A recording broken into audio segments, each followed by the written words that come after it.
the election for the presidential primary is only a month away now, and absentee ballots are already being mailed, and supposedly there are all these national campaigns on the Republican side contesting for votes, and we don't see any trace of them in Michigan.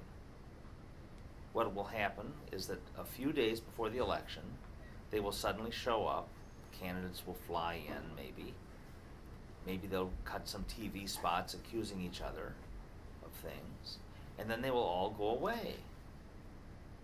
So, all these campaigns have millions of dollars. They all have people who would like to volunteer, who've called in or signed up on websites. They're all endorsed by local organizations. So why don't we see any campaigns? That's the great mystery.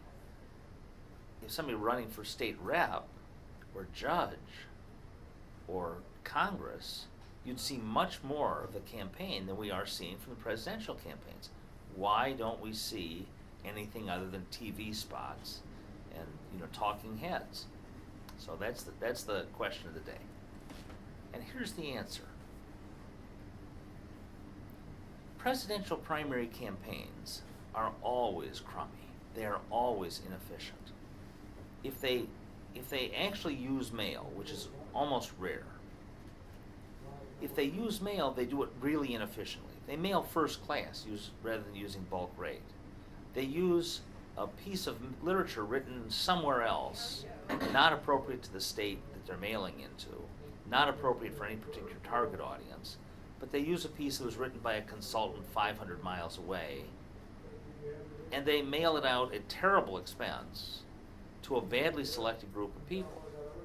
There are almost no volunteers going door to door for presidential primary campaigns. It's almost unknown outside Iowa and New Hampshire, in spite of the fact that it'd be easy for Romney, for example, to put together 5,000 or 3,000 people who support him. It'd be easy to put together headquarters. It would be easy, to assemble local organizations, but nobody does it. Why don't they? And so now I've asked the same questions over and over again. I should stop asking and I should start answering. Presidential primary campaigns are built too rapidly. They're assembled, just thrown together. They're not real organizations the way that you have organizations elsewhere in politics. And so instead of being assembled carefully out of people who work together, a presidential primary campaign is typically just, somebody who's hired for this purpose. It's somebody who was flown in from Arizona, meeting two people from Michigan for the first time 6 days before the election. So there are all sorts of people who don't know each other.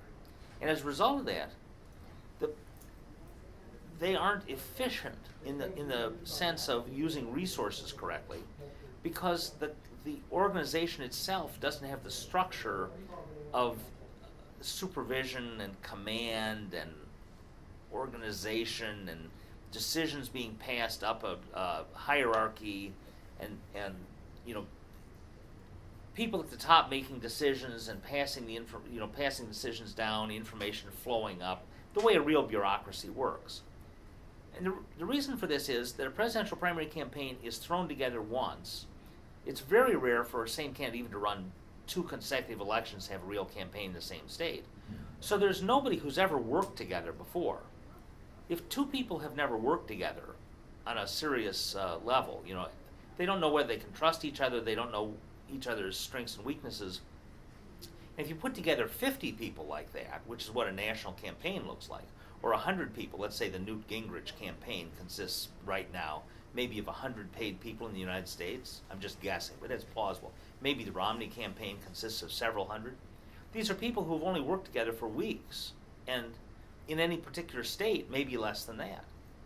As a result of that, they don't make decisions, for example, about money in any way that a sensible person could ever believe they would make decisions. Let me give you an example.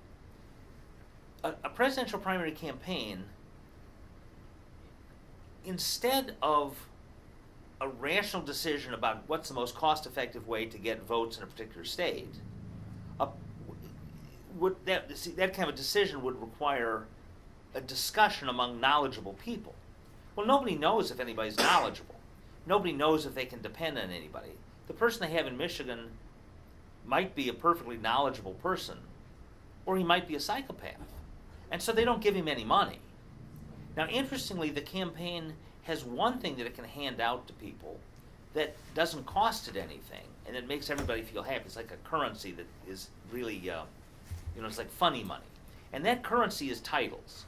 So campaigns create titles for all their campaigners, all their volunteers, and their paid people. And the titles have nothing to do with reality. So somebody is the Michigan field director, and somebody else is the coordinator for Michigan. And you say, well, the field director and the coordinator would, of course, be working in the same office. No, they've never met each other. They actually have nothing to do with each other. But there's no reason for anybody to have a title that's less than, sort of like lieutenant general. So everybody is put in charge of something. Everybody has a title that makes it sound like they're running things. But they don't know each other. And if they've ever met or they've talked on the phone, they don't have any relationship to each other, which allows one of them to depend on the other, to defer to somebody else's judgment, or even to trust somebody else with money. The way that money is handled typically in these campaigns is that no money is actually provided to the local people. The local people can go and show up at meetings with their very impressive titles, like the Michigan field director. But the Michigan field director has no field to direct. He doesn't have any actual volunteers. He's not allowed to actually pay for printing. He's not allowed to actually write campaign literature and get proofs made. He just has the power to show up and be the Michigan field director. He probably has business cards that say that. And then he flies off somewhere else, and maybe you never hear of him again. Well, eventually, let's say that the campaign at the last minute decides that it has $200,000 to spend in Michigan because some poll says that they should be working women under the age of 60 or something. So they buy a list of women under the age of 60 who might vote in the presidential primary, often from an inappropriate source, often badly selected, and they get campaign literature printed at very high expense, often out of state and air freighted in, and they send it out first-class mail, and the check for that, instead of being available and being paid over in the ordinary course of business, is air freighted in.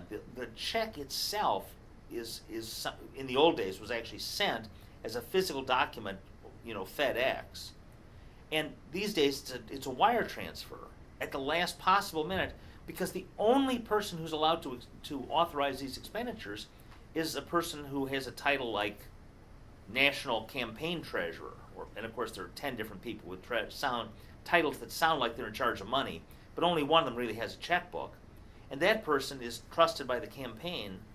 Nobody else is trusted, and until that person is finally told by the campaign manager or the candidate to cut the check, they all just blather. They all just pretend that they have authority.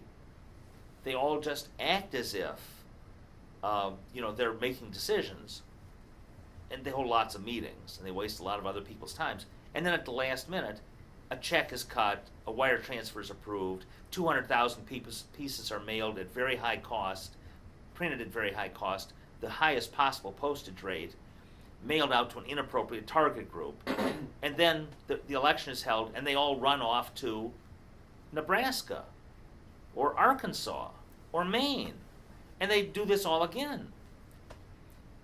The result of this is that the technical quality of presidential primary campaigns, their ability to convert money into votes, is worse than any other campaign in America. If a judgeship campaign were run this badly, nobody would ever hire the consultant again. I mean, this would be to take money and do such a poor job of getting people to vote for the candidate. You spend whatever, let's say $5 million in a state, and you end up with 100,000 votes. You're paying $50 per vote. Well, nobody has that kind of money in a primary campaign. The presidential candidates often spend that kind of money, and to very little effect. It's amazing how little effect their money is. So, anyway, I've now watched, I guess I've watched 11 cycles of presidential primary candidates. And the first 5 or 6, it really bothered me to see them mailing, for example, first class instead of bulk rate. Because bulk rate would only take 2 more days. Can't you please let me just put it out bulk rate? Oh, no, we don't. And instead of mailing to all women under the age of 60 in the state who voted in some other election, can't we limit it to Democrats this time? Oh, no, our focus group is, You can't talk to them. You can't talk sense to them. You can't find the decision maker who's actually made the decision. The decision maker who's making the decision is basing it on extremely poor information, has never been to Michigan in most cases. It bothered me a lot in the old days. And these days I've kind of adopted a sort of a Zen attitude, which is life is suffering, presidential campaigns are a terrible waste of money, there's nothing to do about either of them, you just accept.